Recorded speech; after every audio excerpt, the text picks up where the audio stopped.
Good evening, everyone. My name is Denise. I'm in charge of adult programming for the Gwinnett County Public Library. We appreciate your coming out tonight and hope that you'll join us in July and August for all of the other programs that we have coming up, and you'll find a flyer in the back of the room that will detail those to you. But tonight, we are very grateful to have Mac Freeman with us. Mac is an information expert. He is one of our librarians. He is in charge of the Peachtree Corners branch and an expert in the area of fake news. Help me welcome Mac Freeman.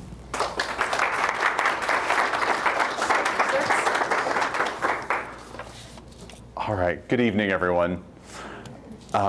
So like Denise said, my name is Mac Freeman. I'm the branch manager of the Peachtree Corners branch here at Gwinnett County Public Library. I'm also the current chairperson of the American Library Association's Intellectual Freedom Roundtable, which is a group of librarians that are devoted to patron privacy and the idea that people should be able to interact with information freely and accurately.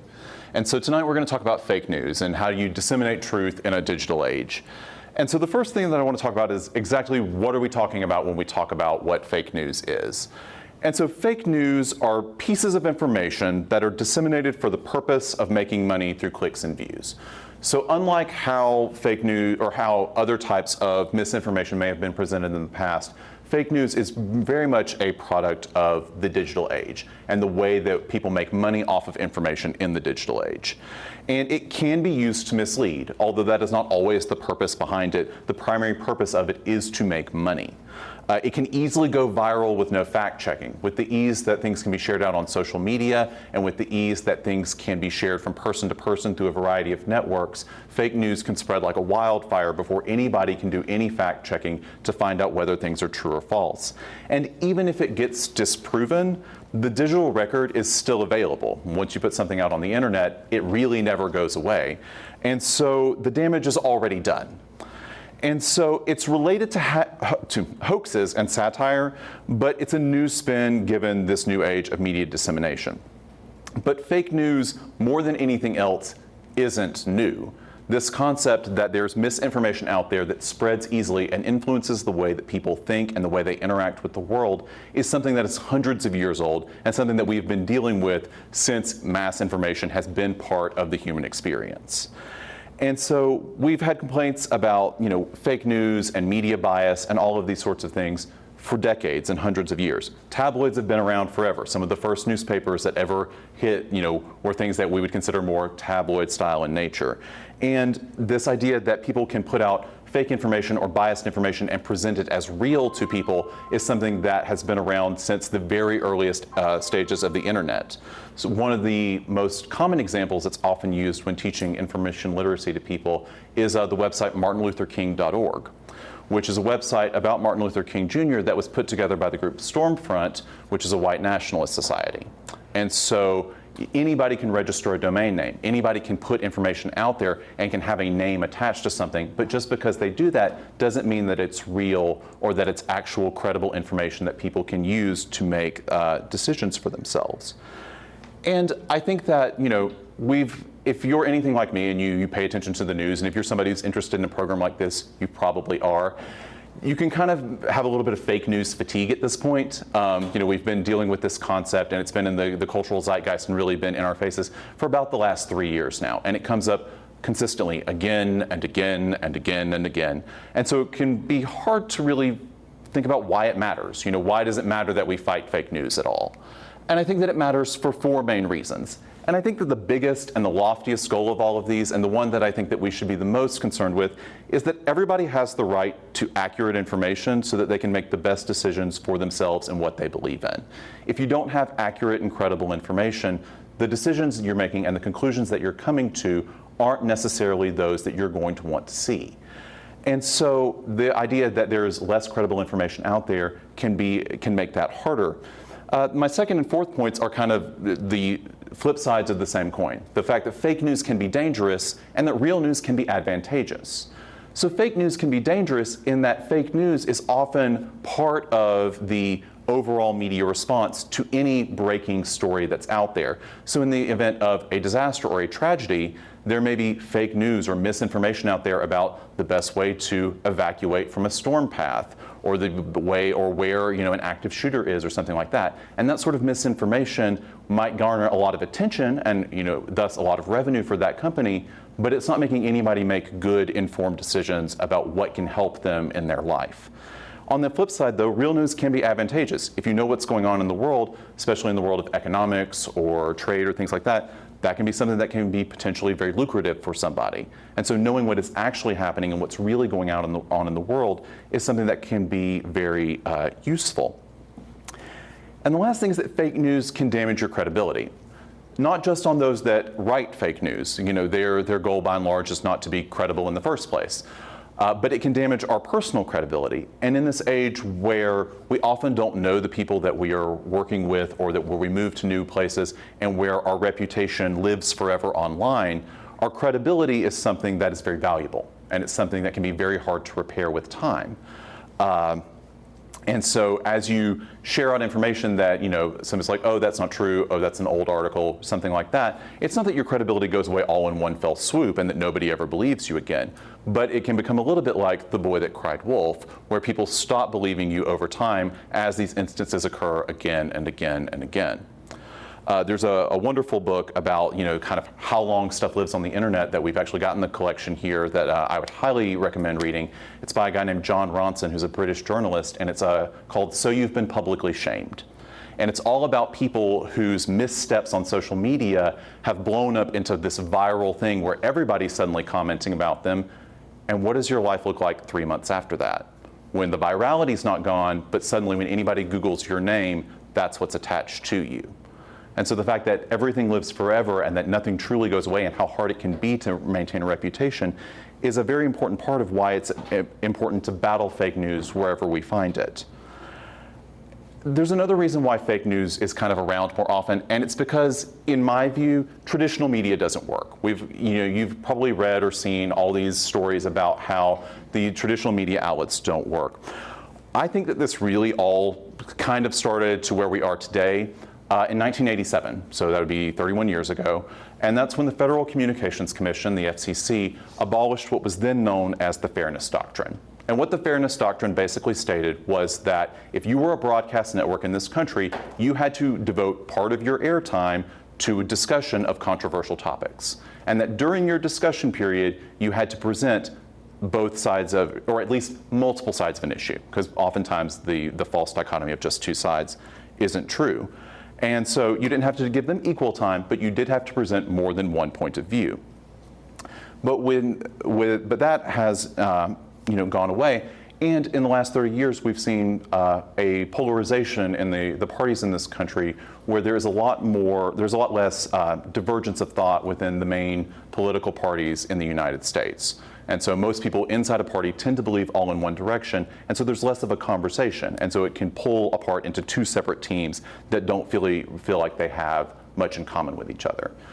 Just a quick sidebar that, there's a related doctrine to the fair policy doctrine, or the fairness doctrine that that's still around, called the equal time doctrine, which is if you're running for political office and a TV station gives one of your opponents time, you can have equal time as well. And that is still around. But we are in a kind of a post-truth kind of era. And this is something that you'll hear a lot. And it's this idea that truth doesn't matter as much as it used to, that we're not in an age where we don't care about truth as much as we used to, because instead we want to hear what we already believe. We interact with information emotionally. And this is actually a rhetorical bias that comes up a lot of times. It's called confirmation bias, that we seek out information that we already agree with, and information that we don't agree with, we hold to a higher standard than that which we already agree with. And this is something that we run into again and again. Based on what our viewpoint is and how we're looking at something determines whether it's a 6 or a 9 or a symbol, as it looks to all of us out here. And so people are more likely to go with their emotions than facts as a whole. And this idea of the post-truth, or the idea that truth is somehow less valuable now than it used to be in the past, that is also not a new concept. Just as fake news itself isn't new, this isn't a new concept either. If any of you were familiar with, before Stephen Colbert was on late night, he had a show on Comedy Central called The Colbert Report. And he had this concept that he invented called truthiness, which is this idea that everybody is enabled to their own truth and that everybody gets to define what truth means for them. This is also connected to the postmodern idea from the 70s and 80s that truth is in the eye of the beholder and that there is no such thing as objective truth or objective reality out in the world. This is also very much related to the propaganda networks that countries around the world would put out, especially around war times or in the Cold War. And so this is something that as you look back in time, this idea that truth is under attack and that truth doesn't have any sort of objective basis in reality is something that keeps occurring decade after decade after decade after decade. Something else that I think that contributes to this is that our news is not local any longer. And so whereas, and something that contributes to all of this is media conglomerate ownership. And so up until I believe it was the late 1980s, if you were a broadcast company, you could only own stations in about 25% of the markets out there. And in the 80s, that got revised so that you could own networks in 35% of the networks out there. And in the late 2000s, it got revised that you could have broadcast stations in 45% of the communities out there. And as of November 2017, you can own them everywhere. There are no limits on broadcast ownership in this country. The FCC also relaxed the guidelines that said that broadcast stations and newspapers could not be owned by the same people in the same geographic region. And so, as all of our local papers or local stations are acquired by larger media conglomerates, the messages that they're sending out and the pieces that are often out there are things that can be coming from a more national or international perspective. And so it can lead to a homogeneous sort of view of issues instead of a more local take that we may have seen in a different era. I think that this is especially true that you can see in newspapers. My hometown is Tifton, Georgia, which is in South Georgia. And about 5 years ago, our local paper was bought by a conglomerate called, I think it's called Florida Georgia Papers or something like that. And they own local newspapers. And so whereas the Tifton Gazette used to employ a dozen odd people or something like that, I think there were 4 people down there the last time I saw. And so what that means is that you're reprinting a lot more things from the Associated Press. You're reprinting things that your regional conglomerate are putting out and doing less local reporting that has viewpoints for your particular area. We've all heard that the newspaper industry is in crisis. In 2007, 73,000 people were employed as newspaper reporters in this country. Last year, that was down to 39,000, which is a drop of 45% in 10 years. And by and large, those are going to be people who are employed in smaller locales because the Atlantas and Denvers and New Yorks and Washington, D.C.s of the world have a larger population base, and they can afford to absorb more of that than smaller locations typically can. And because our news is no longer local, and because we are receiving this information on a much broader scale, I think that in turn means that our community is no longer as local either. Because when we're receiving information, we can find a community that is no longer encircled by the geographic area that we live in. Our community is all of our friends on Facebook and our high school classmates that have reached out to us again, and these online forums where we go to find people with like-minded beliefs. And so we are able to find communities that much more naturally and much more closely align with what we already believe. We don't have to find common ground with those that are geographically around us because we can digitally connect to those that are much closer mentally to us already. And so, because that community is no longer local, it can kind of put us in a filter bubble, which is this concept that we only tend to interact with information that we already agree with or that's already in our sort of thing. And this can happen because of a repeated confirmation bias that we consistently look out for information that we're looking for. It can also happen algorithmically. So as we interact with more and more of our information via technology, the algorithms that respond to us and want to show us what we like will only show us things we already agree with. The algorithms have no preference in showing us a diverse range of viewpoints. They want to show us what will keep our attention. And that can lead to information avoidance for a variety of reasons. I think it kind of goes without saying, it's almost a cliche at this point that we live in an age of information overload. But I think that water cannon of information can't can't be overlooked. We're creating more written information every year in the new millennium than we did in probably the first 300 years of the printing press. We're uploading decades of length of video onto YouTube every day. We're uploading weeks of podcast audio every single day. There's no possible way to stay on top of that. And on top of that, human beings are not built to absorb and to contextualize this much information this quickly. It's just not something that we're built to do. And so our brain looks for coping mechanisms so that we can better access information, and even when it is misinformation. And the last reason why fake news is such a kind of pernicious problem and something that we consistently interact with in this day and age is the profit motive behind new media. Money isn't made by selling information. There's no money to be made in that field. Money is made by selling our attention. Google and Facebook and Twitter are commonly considered to be among the biggest and the most profitable technology and social media companies that are out there in the world. But from a revenue perspective, they're not technology companies. Oracle's a technology company. Microsoft's a technology company. Facebook and Google and Twitter are advertising companies. That's how they make all their money. They sell ads.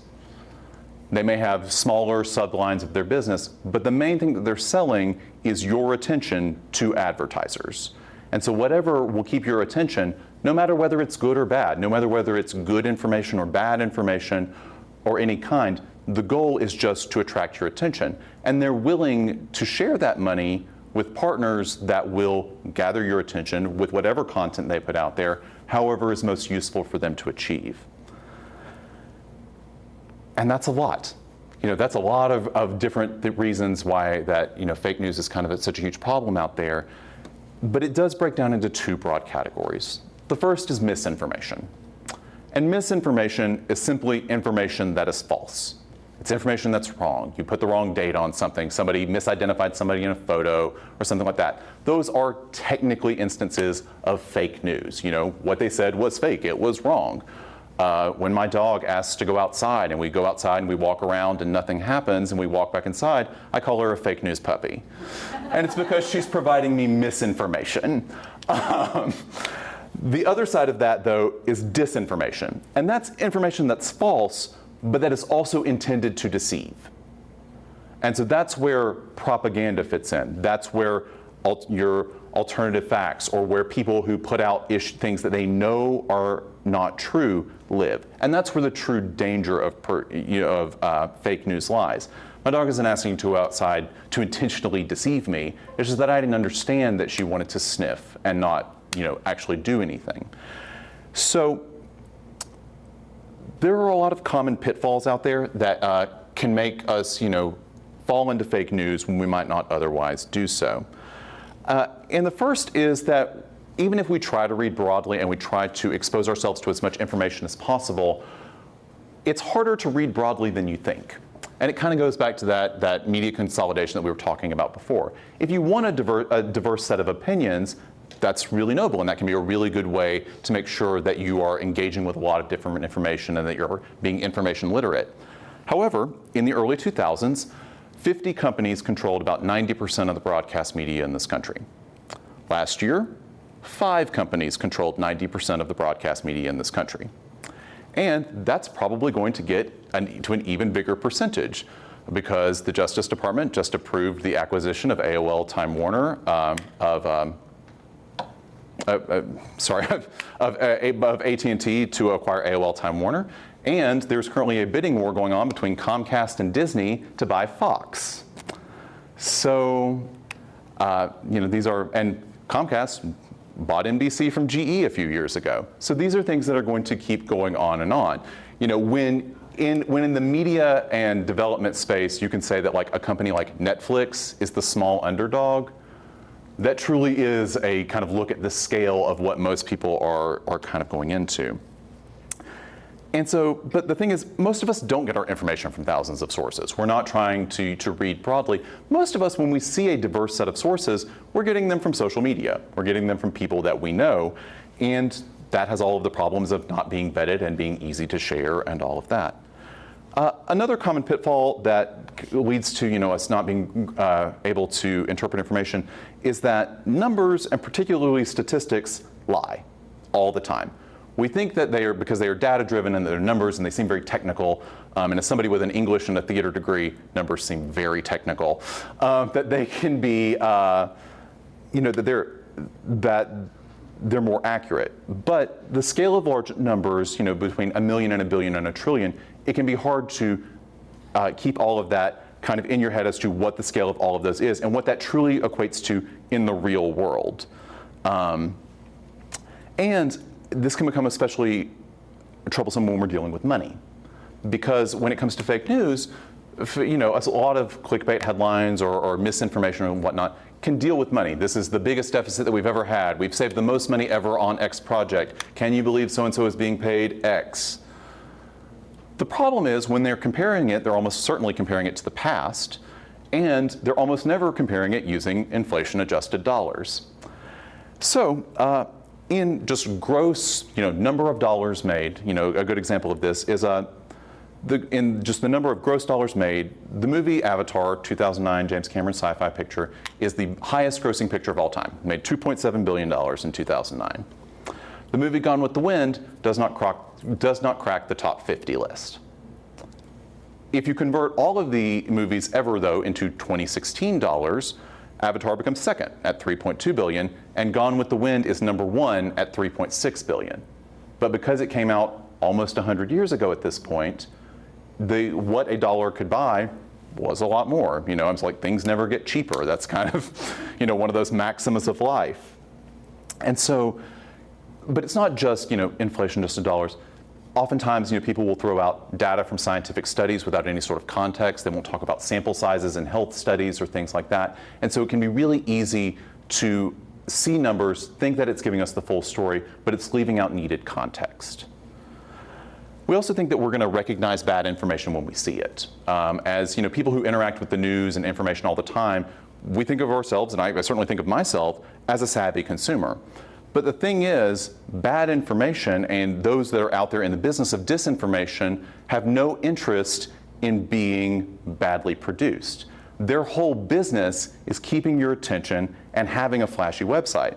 So they spend the money on that to make sure that their website has good graphics, a nice font, it's easy to get around, that it looks professional and it looks like something that's put together by a real agency because they want to keep your attention there as long as possible.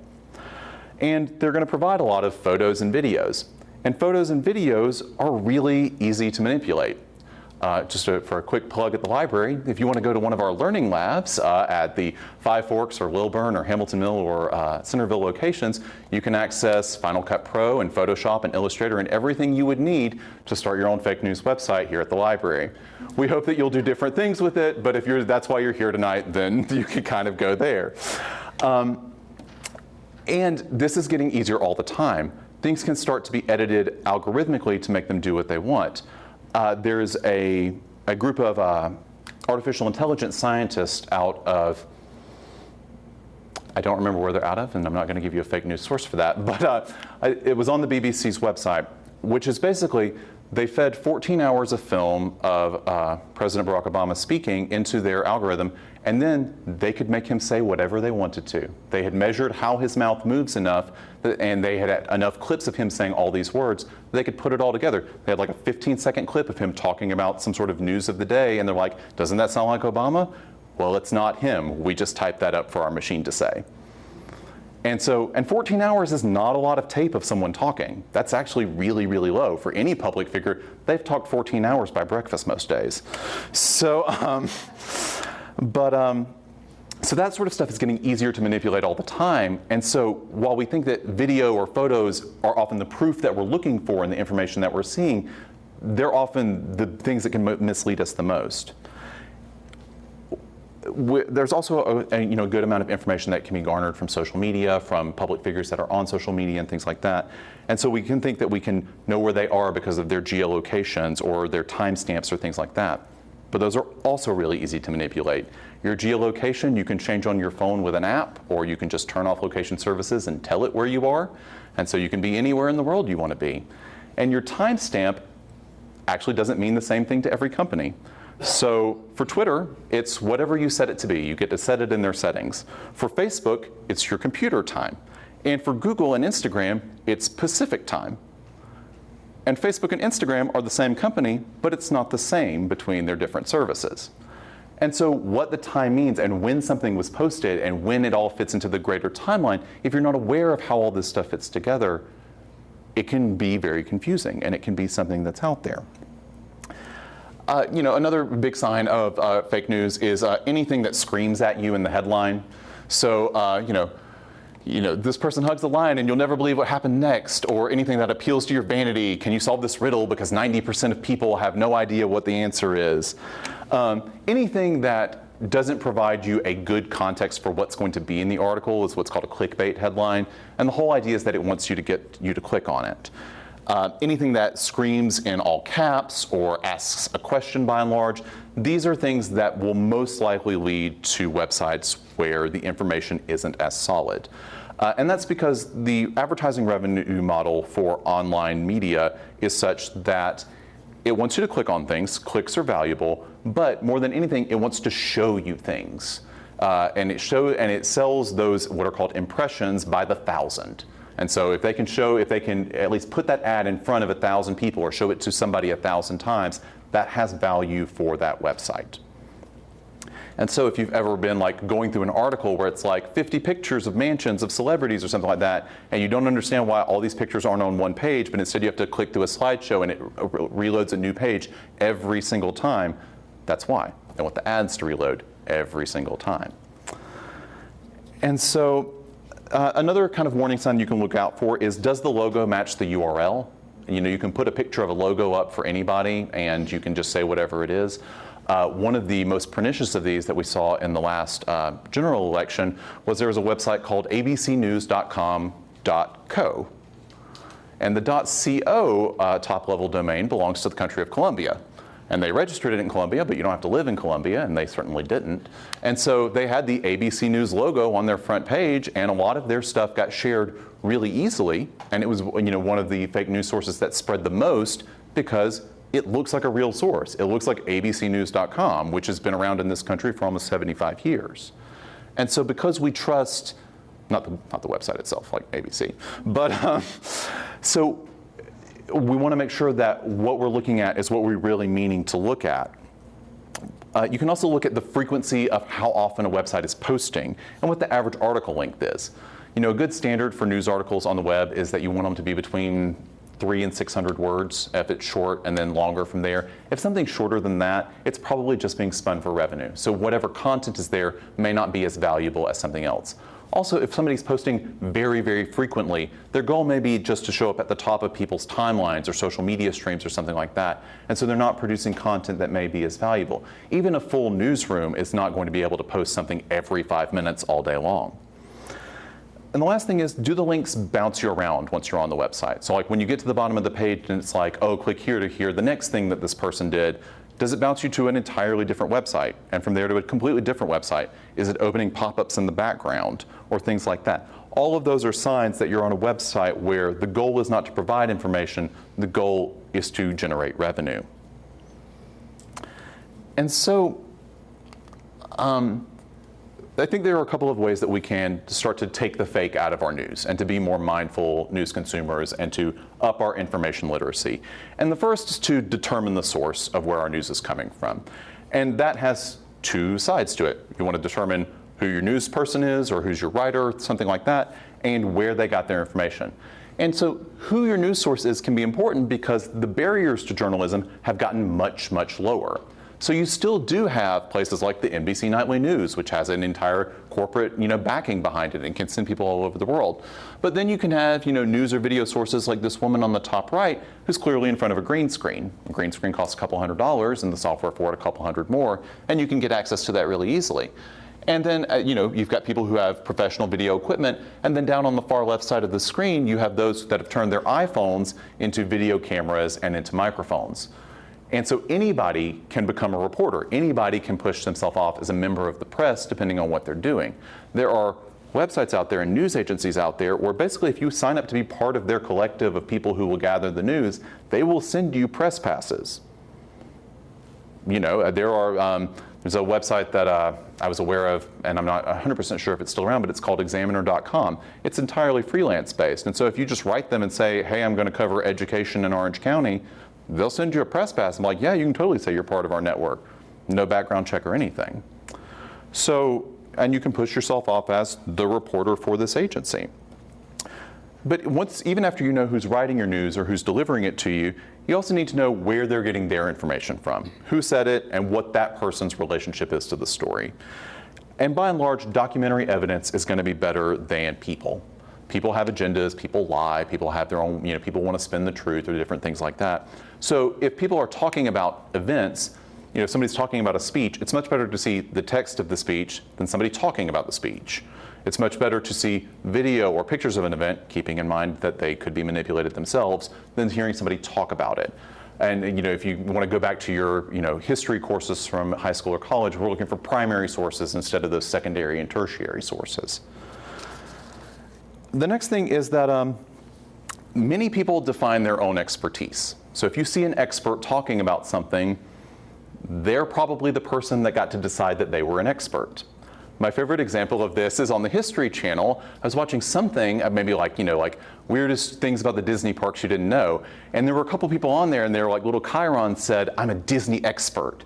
It's like, well, how do you get to be a Disney expert? Can you get a PhD in Disney? No, you said you were a Disney expert, and somebody hired you and paid you and said you were a Disney expert, and so there you are. That's how that often works. You can become an expert because you said you were and somebody believed you. And so we're going to kind of talk about a trick in a minute about where you can kind of figure out if somebody really has the expertise that they say that they might have, especially if it's not somebody that you've heard of before. The next thing that we need to be aware of when we're interacting with the authors of our pieces is that the author may not be the author. And so we've had books, ghost written in this country for celebrities and politicians and things like that for hundreds of years now. But that's much more common than you think. There are what are called writing brokerage firms online that you can sign up to be a part of, and you can basically sell writing for what's called full rights, which basically means you sell the words and you sell the ability for other people to put their name on it and say that they wrote it. And the reason that I know so much about this is that when I was in college, I did this. That's how I paid my first bills when I graduated from college. And so I wrote about the best places to find car insurance reviews and for different things like this. And I did my research and things like that. I worked with a doctor out of Oklahoma City to punch up the text he'd give me for his optometrist blog. I wrote about STEM education every week for a year and a half. And I would do my research, and I really believed in what I was writing, and I thought, that I wanted it to be the best it could be, even if I was doing, low rent work. But not everybody's like that. Some people, their check cashes either way, and so they don't care what it is, so long as the client's happy, the author's happy, and the intermediary company's happy. And so I've known people, and this is a problem you probably see yourself on Amazon, where reviews are posted by people who have never touched the product. People are, selling their expertise about different things or saying that they know about certain stuff, even though whoever wrote this has no direct interaction with what's going on. So you can find out a little bit of who's behind a website using a service called Whois. So I believe it's whois.com. It might be whois.net. But basically, you can type in any URL that's on the internet, and it will show you some basic information about who registered that domain name. So you can kind of get a little information. So this is the Whois registration for the library's website. It's behind a privacy filter, which you can often buy from different domain registrars, but you can contact that person for more information. And this is something that everyone is legally required to have. So, if they put up fake information, that's something that is technically a crime. You can also copy and paste a few sentences of anything that you're suspicious of into Google. If things are coming up verbatim across different websites and different domain names, that means that this company owns a bunch of different websites and that they're using it for that. And the last thing that you can do is you can reverse image search. So there are different services to do this. I like Google, but if you go to images.google.com, there's a little camera icon, and if you click it, you'll get this area where you can either paste in an image URL or you can upload a picture, and it'll show you all the other websites that Google's been on where this picture has occurred. So this can be especially useful if you are trying to figure out if that crowd picture or that protest picture or that picture that says scale of something, or it's like this is a mutation from something, if that's where it really started. This can be especially apparent, when, like hot button topics. There was a particularly famous one of a parade for something else being put forth as a line of immigrants during the EU or during the UK Brexit campaign. And so these are all ways that you can kind of interrogate the authors and the sources of what you're looking at to figure out what is there and what's good. The next thing is kind of directly beneath the byline is to check the date on stuff. On social media, stuff can go viral again and again and again. This is especially prominent with celebrity deaths. And so, somebody can, their death can become republicized years and years after they go because somebody wasn't aware that that happened. And so checking the date on something, or to make sure that it's current and of the current conversation that's going on, is something that can be very valuable and something that can show you that something is timely as opposed to evergreen content. There's no reason from a money point of view to ever take anything down off a news website.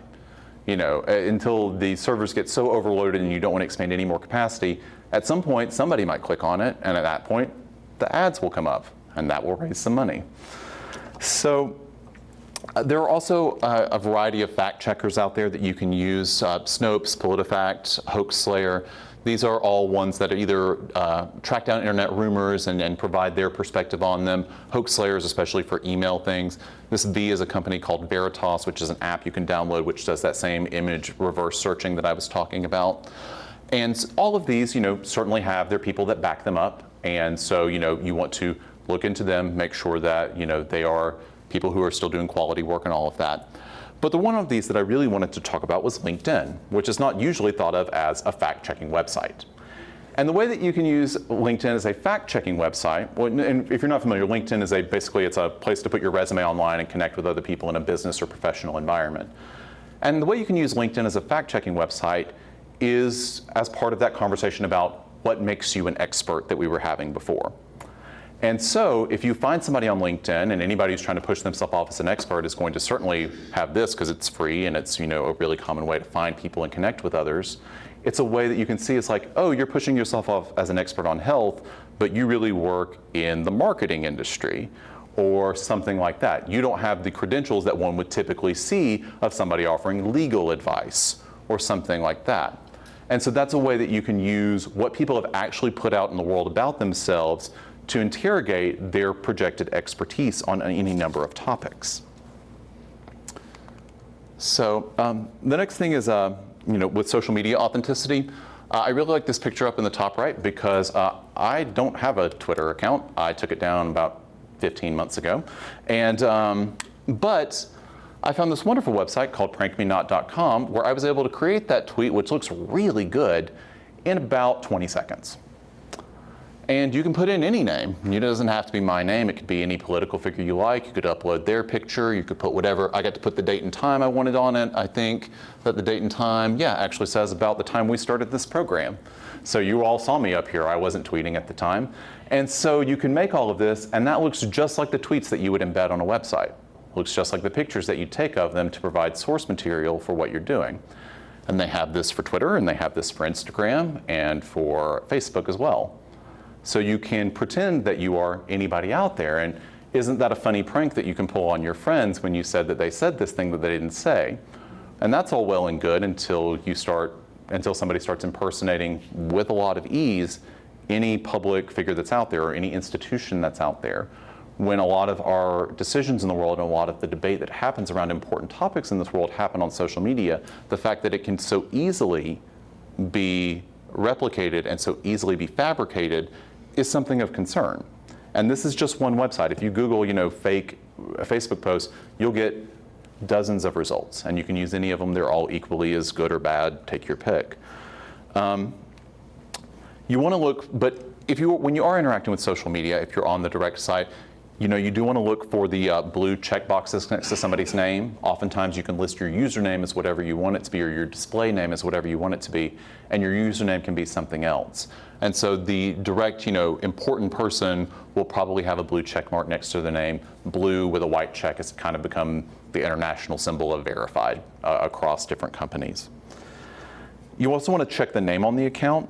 If it's made up of a realistic combination of words, even if they're weird words or something like that, that could be a realistic account. But if a bot is making it, a bot doesn't care about real words. So it's probably a combination of letters and numbers that come together into some gobbledygook you can't pronounce. You also want to check the number of posts and the account creation date.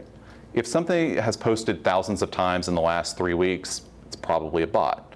If something never posts, could be a lurker, could be a bot. But if they're not posting with any sort of frequency that you might see with a reasonable person, then that's a cause for concern. You also want to check who's following them. A good way that, especially on Twitter, that social media accounts can look like they're legitimate even when they're not, is that they will acquire followers so it looks like they've been around and that people know them and have vetted for them. Other people are following them, so they must have some sort of legitimacy.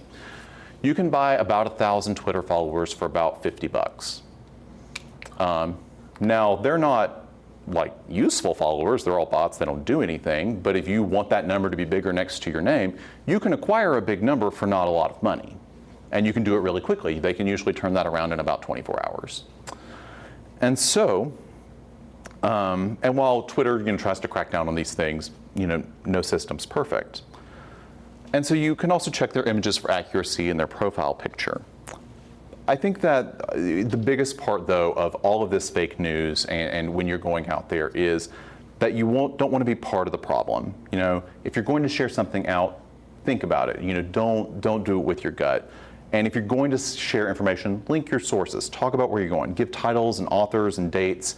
And if something is making you feel something in an emotional way, whether it's anger or fear or sadness or something like that, it was probably written to do that. It was probably written to appeal to that emotional part of your brain rather than the information and critical thinking side.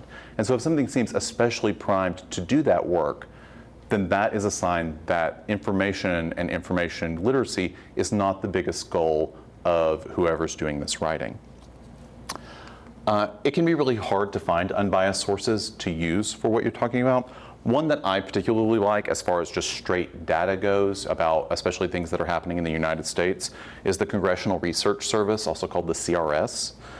And the Congressional Research Service is a part of the Library of Congress, and they do research on a wide variety of topics for members of Congress. And as a matter of course, the CRS does not publish their reports to the public. Luckily, there's a group that puts a Freedom of Information Act request in every single day to get all the public CRS reports.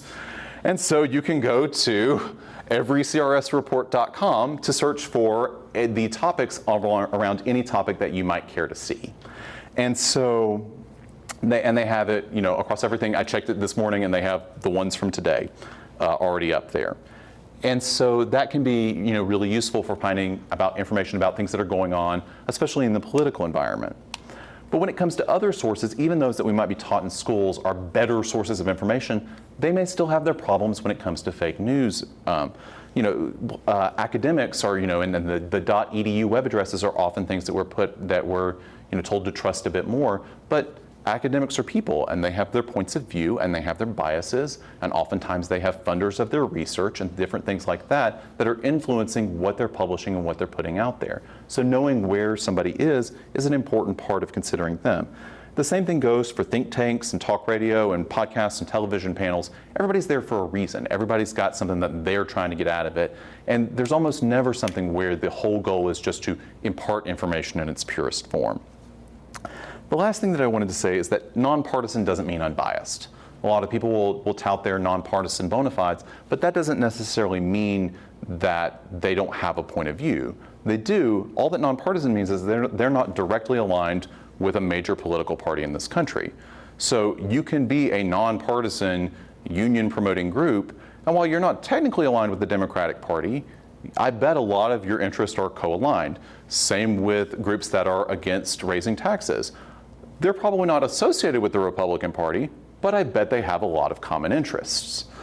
And so just because they say that they're not directly linked doesn't mean that they don't share any viewpoint or that they have no stake in the outcome of whatever the information that they're providing. And topics can become ungoogleable. I forget which media pundit said this. I heard it probably 15 years ago, and I've always loved the concept that something can become so polarized that it can become impossible to search for non-biased information. And this tends to be with social issues or things that are in the political arena that have a lot of emotion behind them. Abortion and gun control are often the two things that come up the most with something like this, in that people on both sides care so deeply and the rhetoric is so hot and so high that it can be almost impossible to find information that has nothing coloring it. And I've got to be perfectly honest, I don't have a great solution to that particular problem. It's just one of those areas where we have to be even more mindful and even more considerate of the information that we're interacting with. There are a couple of basic searching techniques that you can also use if you're not familiar with Boolean searching.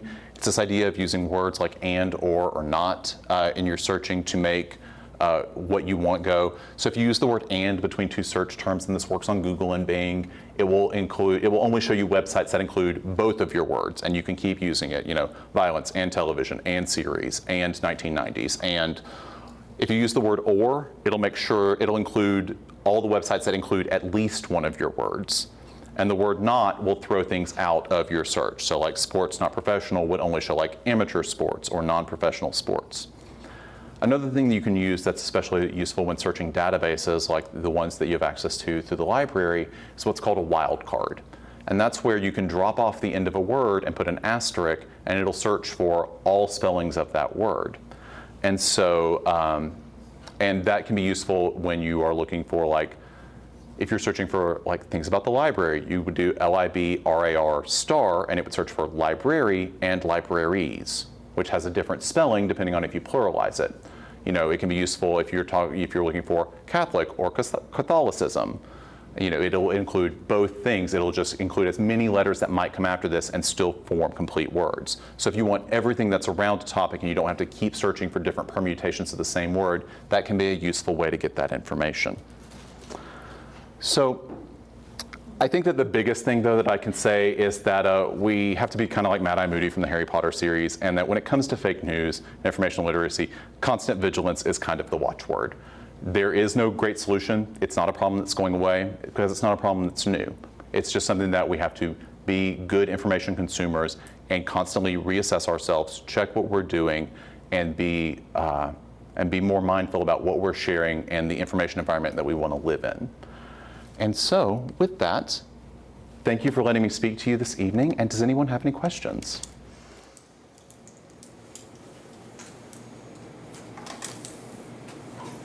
Yes, ma'am. I get emails from people that I know, but when I look at their email address they're sending it from, it's not theirs. Yes. How does that happen? So that's what's called phishing with a PH. And basically, it is that it's really easy. So when you get an email, there's a part that you don't see called the header that has all of this metadata in it. And I'm not a technical person, but basically what happens is somewhere along the way of it getting sent, somebody spoofed what was in the top of that email, which is where your email client knows where to put the to thing and the from and the subject and all of that. And so somebody's intercepted that and they're like, oh, I'm going to see this. Or at some point, there may have been a time when either your friend or somebody that y'all are attached to led a service like, don't you want to invite your friends? Let us check your address book and we'll invite people who are not already part of our service. So that way they can get all the names that are in your address book, all their email addresses and things like that. And we're in an age of the data breach. One of the things that I try to advocate for is for groups that I'm a part of to collect as little information as possible, because all that, it limits the size of your next data breach. And so, it doesn't, who knows, whether the person who got your information directly or is the one who's trying to spoof this stuff out, or if it leaked out somewhere and got sold on the black market. You can, email addresses and information is also something that's really cheap to buy. You can buy about 1,000 of those for $100, $80, something like that. And so, and that's the legitimate sources, never mind more illegitimate. And so that's, another kind of source that stuff comes in is that people want to look like other things, and there's no, and email marketing is still the most profitable form of marketing that's out there. And so getting people to open emails and to look at stuff is something that's going to continue to be out there. But it's good that you're kind of looking and seeing that this is not really them, and it may be worth letting them know, hey, this is happening on my end. You may want to check your machine and make sure that everything's okay, because it can come from a variety of sources, and maybe on your end, maybe on theirs, may just be somewhere in the middle. But being mindful of that is important. Mm-hmm.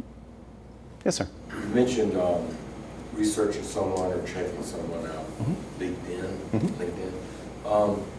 If I'm not wrong, I think you have to join yourself. You have to have an account to be able to check on someone. Does anybody have any experience with that? I don't think that you do. Now, you can join and have your own account, and if you want to become connected to them or something like that, then you would have to have an account for that.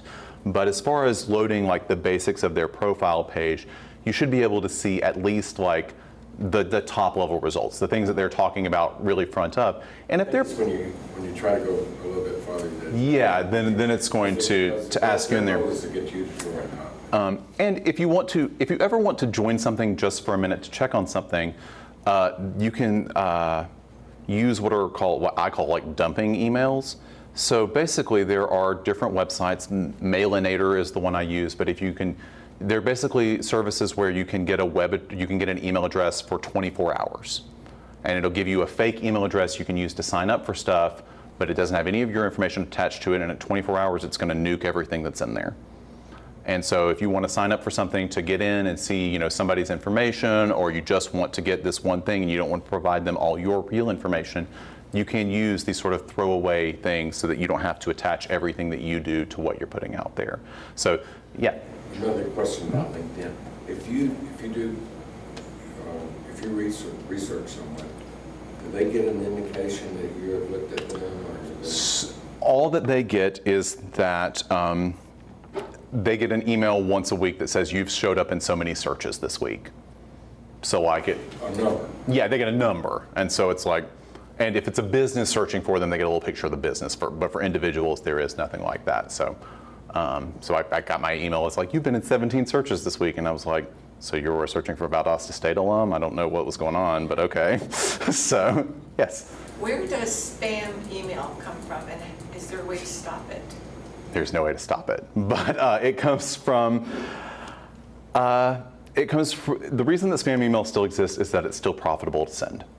And so basically it's coming from companies, and by that I use the term very loosely to be individuals that are in the marketplace, to send out things on an automated basis to as many email addresses as they can get. And so they're either guessing permutations of common email addresses, or they're buying these lists or stealing them or different things like that to find things to send them through.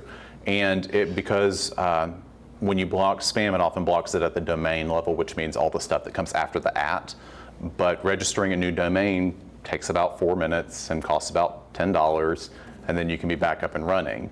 And so there's really, I would say if stuff's hitting if you're using like a major email provider, whether it's your internet service provider or Gmail or Yahoo Mail or something like that, keep marking stuff spam. There should be a spam button on there, and that will train their spam filters to be better.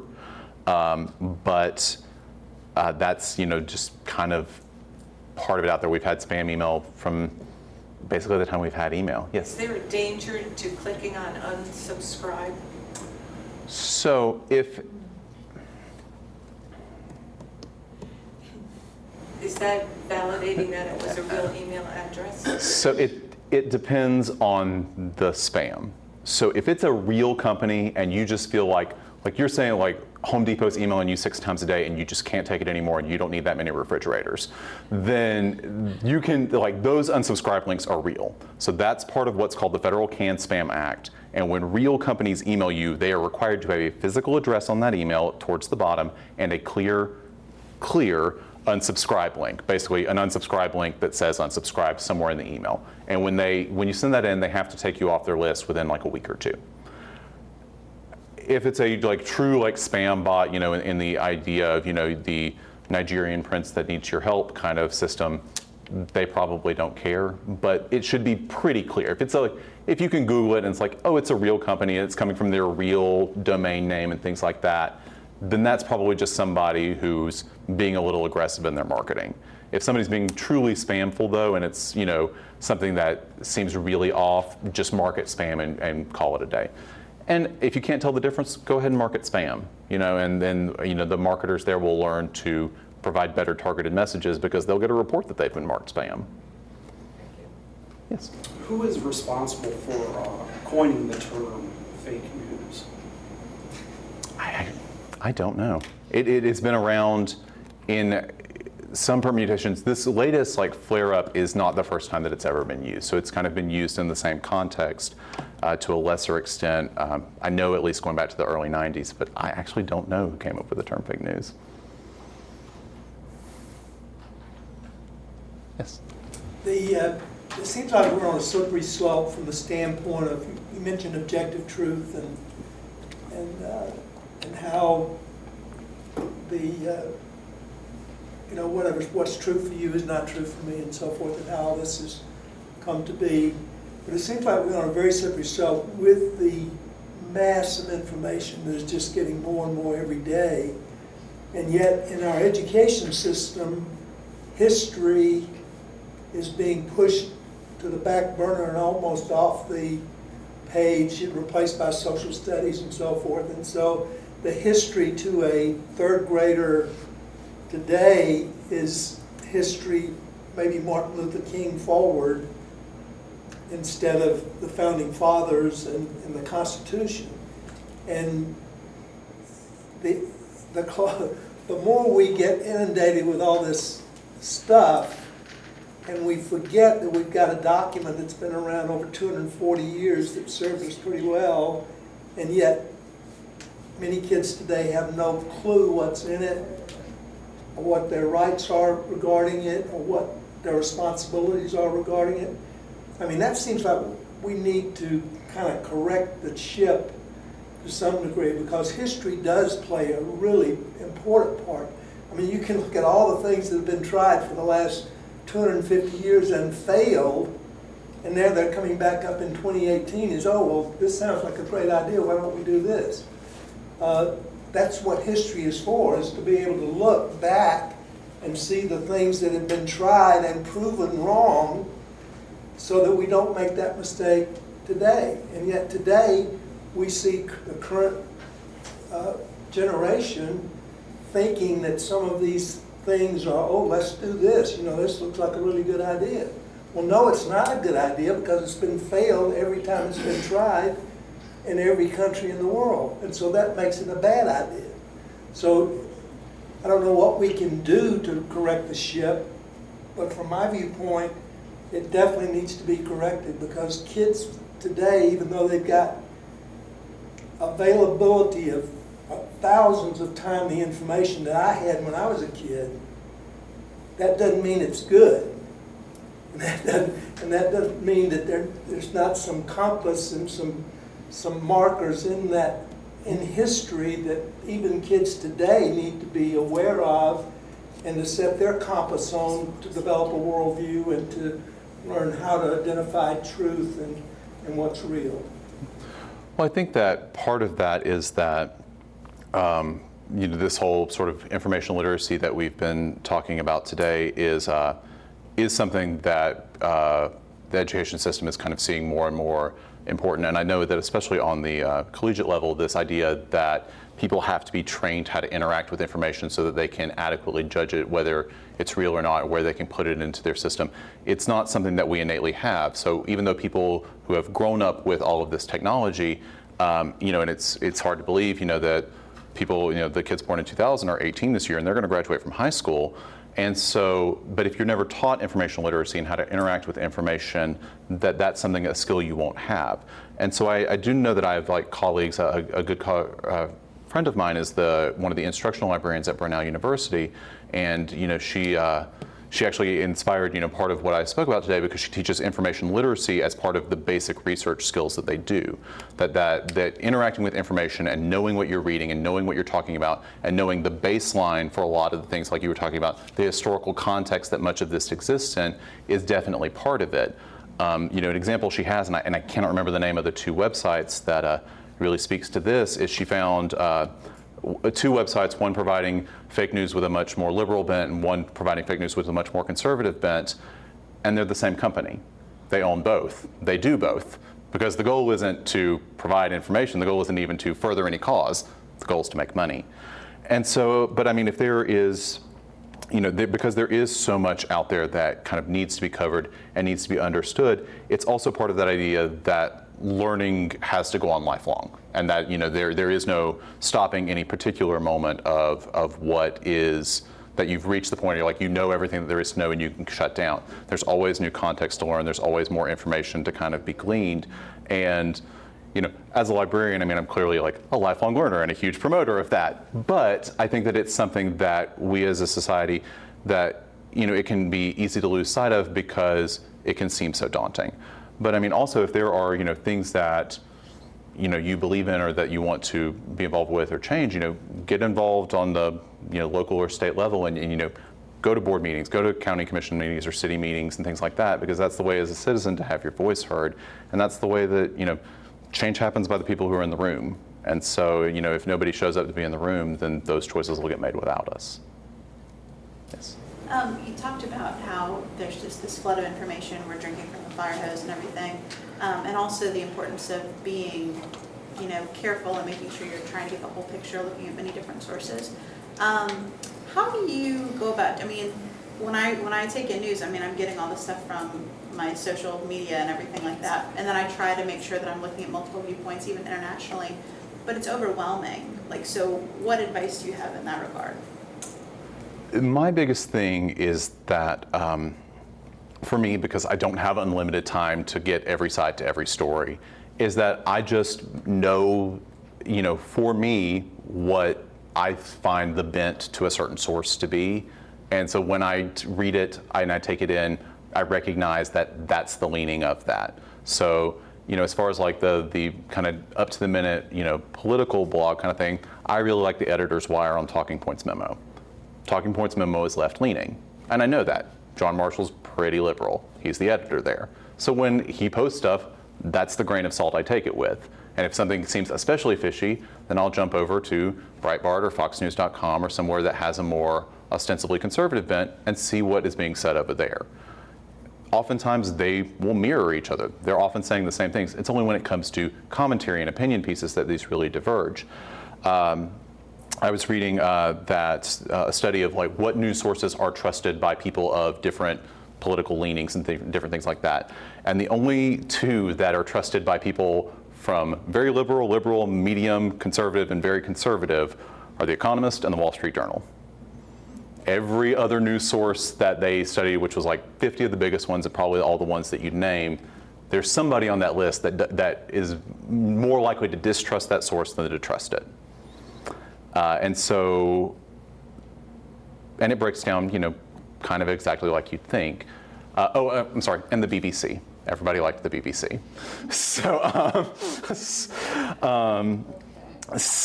that's, there is no, great answer. That's my solution, is to recognize the biases of the places where I get my news and to build that in. It's something that's a lot more common when you're dealing with like European newspapers. Everybody understands that the newspaper they subscribe to has a lean, and we have this credo in this country that like journalism is supposed to be entirely objective, but nobody can be entirely objective, and everybody's owned by a company, and opinion boards have their own slants.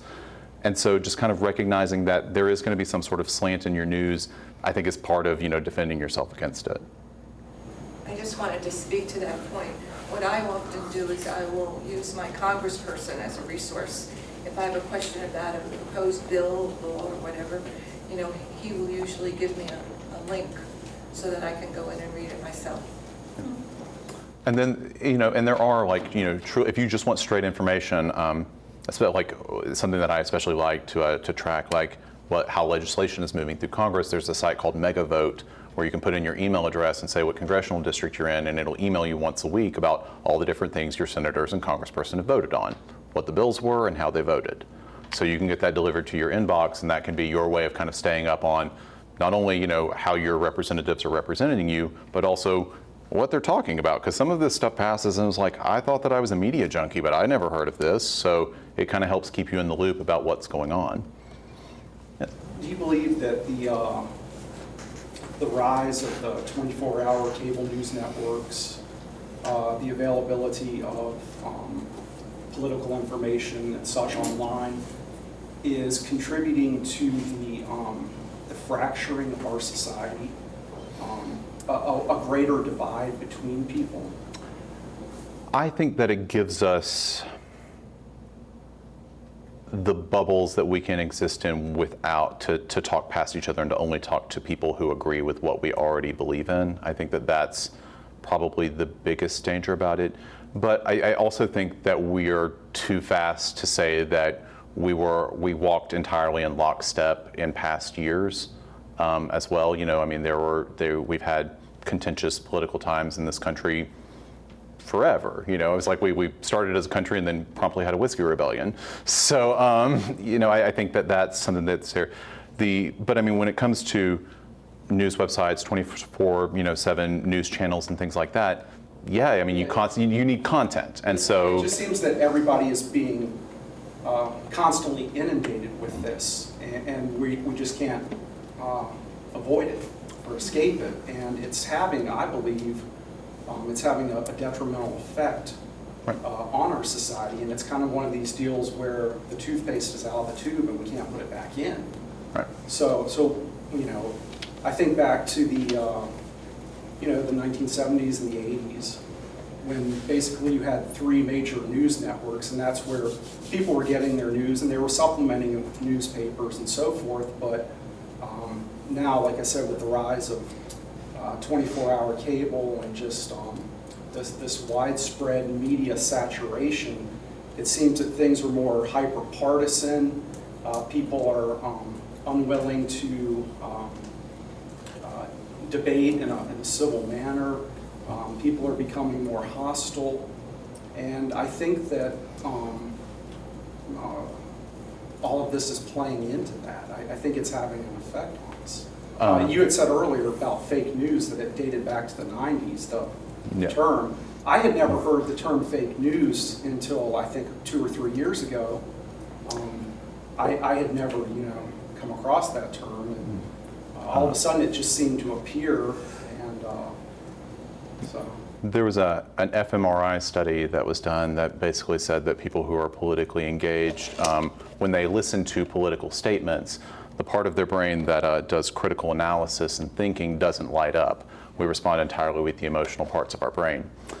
And so I think that that's, you know, definitely part of it. I think that another big aspect of why this information overload is really hampering people, and I feel it in my own life, is that everybody's being asked to have an opinion about everything. Right. And so you can't pick the area that you particularly care about or that you're going to be an advocate for, like, you know, I'm going to really work on my local school system, or I'm going to be an advocate for the environment, or for labor law reform, or whatever it is.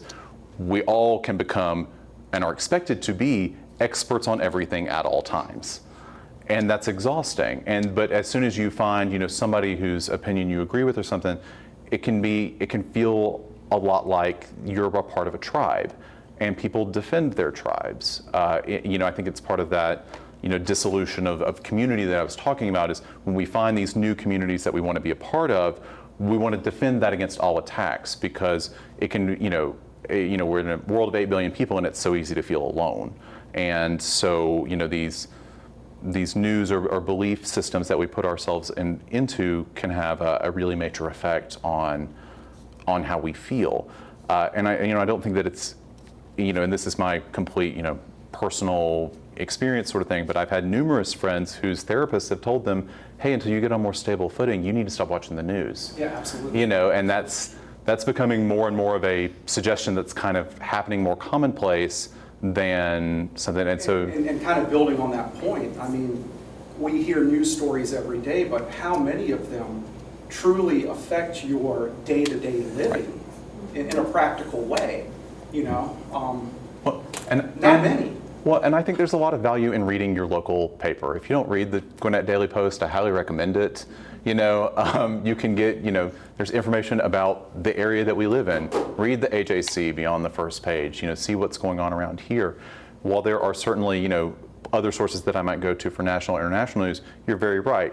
the things that are happening here and the places that we can interact with other people and our chances to get involved are much more likely to happen on these smaller scales. Absolutely, but I think people have, they've kind of lost that, and they're investing, they're letting that influence their thinking and their actions, things that really have no consequence on their day-to-day life. They're being manipulated by the media. Right. Absolutely. Because, I mean, if you're afraid or if you're angry, you'll keep reading. Right. And, you know. Also, I mean, when it was just the three networks, you know, back in the late 20th century, the parameters were so narrow, there wasn't as much room for fake news. Right. And now, you know, the floodgates are open, and here we have it. You know, there's just more a chance for that to happen. Right.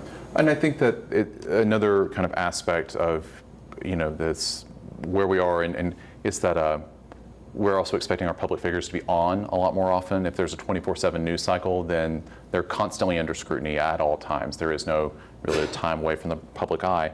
And that people, you know, from all walks of life and who believe all things are less likely to admit the failures of the leaders or the public officials on their side.